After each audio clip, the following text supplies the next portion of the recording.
আসসালামাইকুম বন্ধুরা, কেমন আছো? আলহামদুলিল্লাহ, তোমাদের বোন আমিও ভালো আছি। মাহে রমজানের শুভেচ্ছা রইলো। আর বেশি টাইম নাই, ইফতারি খাওয়ার টাইম হয়ে গেছে। তো আমি কি দিয়ে ইফতারি করি প্রতিদিন, যা দিয়া করি সেটা দেখাই না।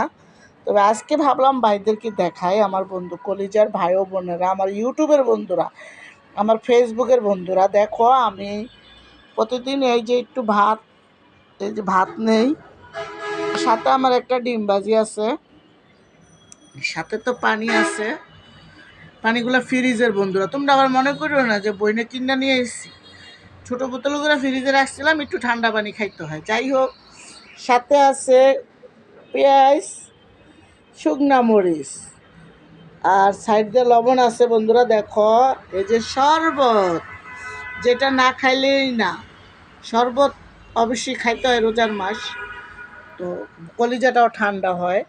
তো ভাবলাম বন্ধুদের সাথে একটু শেয়ার করি। এই যে দেখো বন্ধুরা, আমার ভাত আর ডিম ভাজা, আর হচ্ছে আমার মরিচ ভাজা কেমন হয়েছে বন্ধুদের সাথে একটু শেয়ার করতে হয়। সবসময় দুঃখে সুখে বন্ধুদের সাথে একটু শেয়ার করি। আলহামদুলিল্লাহ, আমি একটু ভাত নিছি।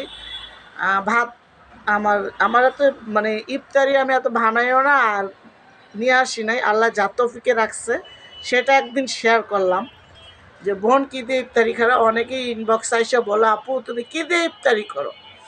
আমি ইফতারি করছি এই যে ভাত, সাথে একটা ডিম ভাজা আছে, মরিচ ভাজা, পেঁয়াজ, সাথে শরবত আছে, ঠান্ডা পানি আছে।